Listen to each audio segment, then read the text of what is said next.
Hi, everyone. Welcome to another amazing topic of conversation. I want to thank my sponsors, the Health Channel.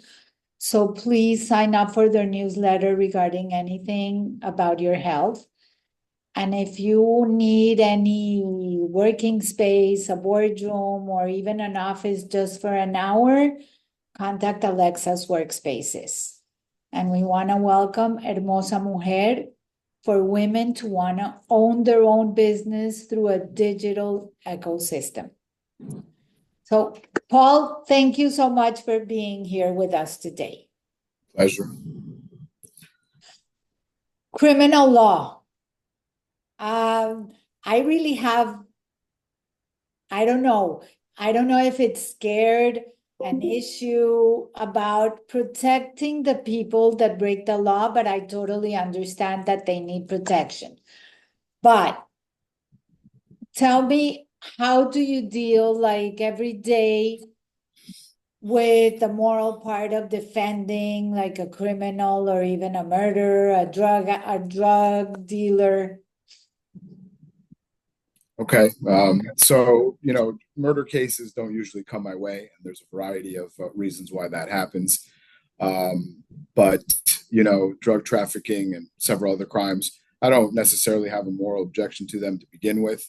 There are certain cases which I won't take. Your child exploitation cases. I'm not interested in handling cases of that nature.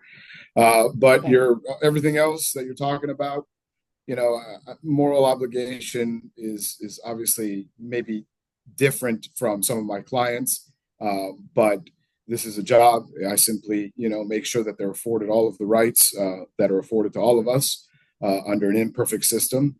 And if I do my job, I find that more times than not, justice is served. Again, it's not a perfect system, but it certainly is better than all the alternatives. So I know that there's client privilege, that you cannot say any names or anything. And I also know that you deal with a lot of the big drug lords, especially from Colombia. And drugs have not only killed a lot of people, created an addiction, created a whole system that has destroyed families. What goes behind the mind of these people? Do they really care what they're doing, or it's just about the money? It's just about the money. A lot of these people are, undereducated, rough upbringing, poor, things of that nature. So for them to consider or even think about a problem which they can't see and most likely wouldn't understand anyway is not even something that I can recall, conversation that I've had with anybody that would be considered in the upper echelons of international drug trafficking. So there's no remorse. I've never seen it. I mean, only remorse that they got caught, but the remorse as far as to the contribution of societal problems, zero. Zero. A story behind the scenes of like getting spicy. Um, I think that my practice, especially when you're dealing with, international drug trafficking, as I did for a long time. This was before COVID, mostly. Um, the it's not as romantic as it seems as people think it is. We're compared too often to movies. It's not typically that Well, way. no, I never thought You it was know, romantic. I've never felt in danger in dealing with these people that I know that have been responsible for multiple homicides. It's again, I approach it strictly as a job. I remove emotion from it. They're interested in one thing and one thing only, is how quickly can I get out of prison. And if at all possible, can I keep my money while doing it? But usually the freedom is the number one priority for these people, and makes sense because seldomly will they face true justice in South American countries or wherever they may be from. But U.S. justice is for real. How difficult it is to extradite these people, because we know of the big names or anything, but the middlemen, the people that actually have a whole business around it, are they judged in the US or they're still in Latin American countries? There's a lot of factors that go into that. Namely, is usually the government administration in charge of any particular country at any given moment. Previous Colombian presidents were more keen on extraditing people to the United States. That has since stopped. We have now a left-leaning president, so those extraditions are not happening in the same frequency as they once were under previous presidential administrations. Wow. So, that's one factor. The other factor is a criminal defendant's role in a drug trafficking conspiracy, right? So while your boat captains, your workers, your bottom of the rung at those levels do get extradited and do sometimes get sentenced to what I would personally consider disproportionate sentences to their roles. They do happen, and they have happened, and I believe that they now have slowed down but continue to happen. But they're contributing. For example, the guy that drives the boat, or if it wasn't because of them, then the drug wouldn't be distributed. That's absolutely correct. But you got to remember that these people are extremely underprivileged, extremely poor. The government has in essence forgotten about them, despite their rhetoric to the contrary. And the money that these people can make on one voyage, and whatever it could take a week, is astronomical compared to what they would otherwise make. And at the end of the day, everybody's got to feed their families. So they take the risk. They take the risk, and it is risky. You're in the open ocean on rickety, man-made, in the jungle type of sea craft, and you're at risk, obviously, of being caught and drowning and of sinking, and God only knows what else. And they take their chances. How true is it that, for example, they leave like a small part of the drug so that they can put in the bigger part, the larger part, so that they frame the small cargo versus getting caught on the big one? I'm not sure I understand your question. The way that drug trafficking ventures are usually done is that it's multiple groups or multiple individuals that provide their product to be able to be transported, because finding transportation is the hardest thing in a drug trafficking operation. The production of cocaine and all of that is easy. It's being able to ship it wherever it needs to go that is the hard part.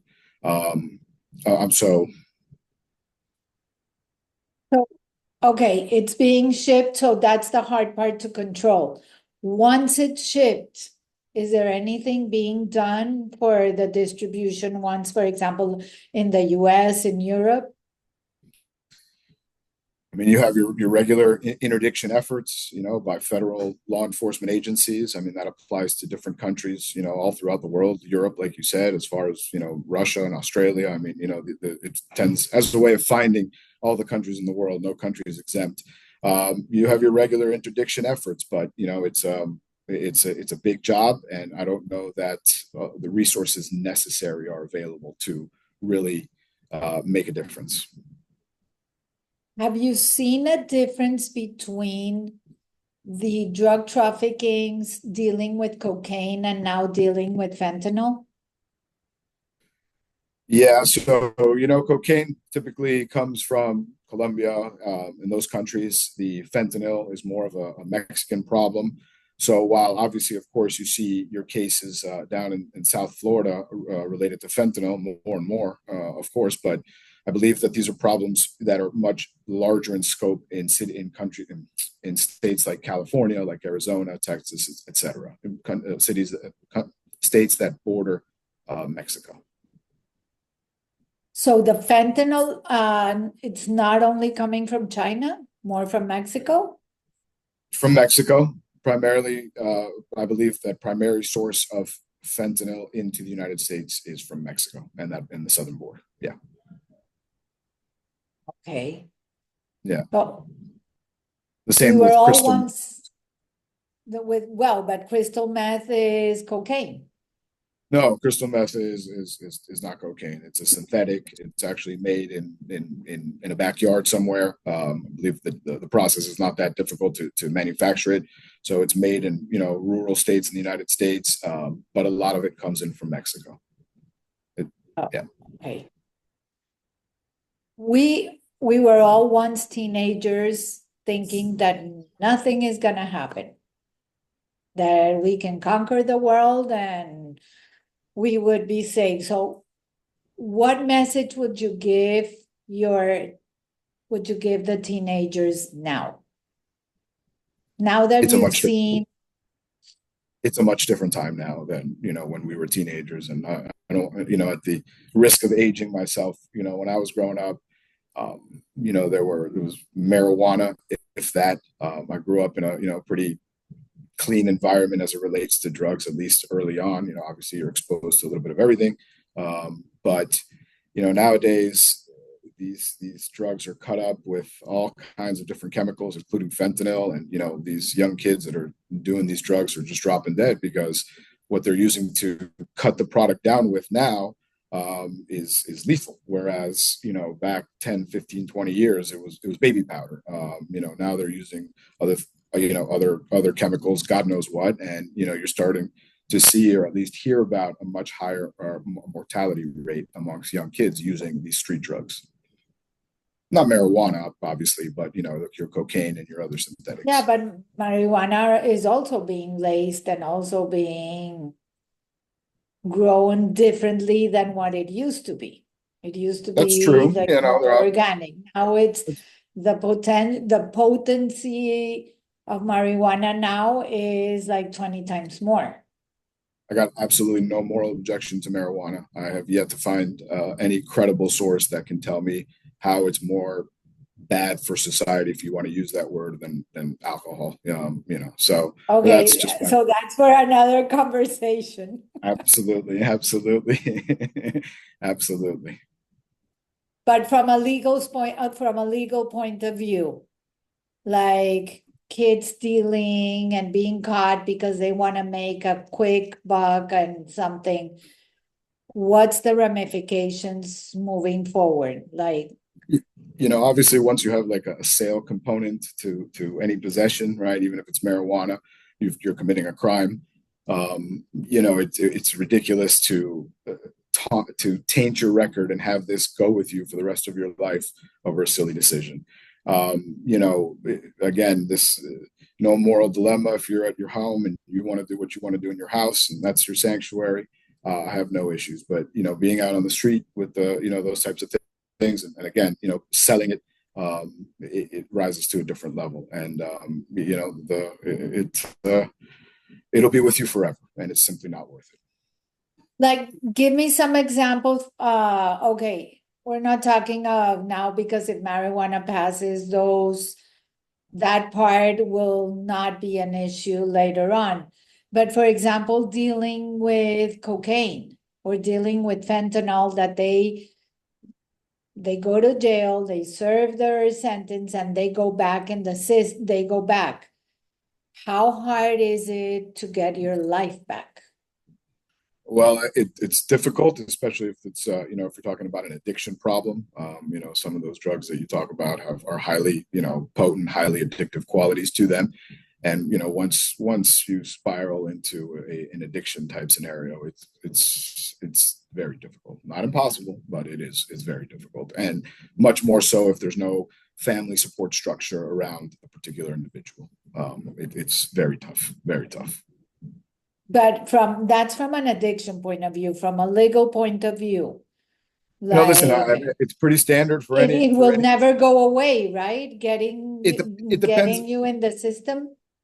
it depends how your case is resolved, right? So, for first-time offenders, there's programs and there's an ability so as to walk out of the issue with a clean record. And they do that because, like what you said, teenagers make stupid decisions. So, if it's a one-off, a random thing, something where, it's clear for the individual, the chances of him reoffending are low.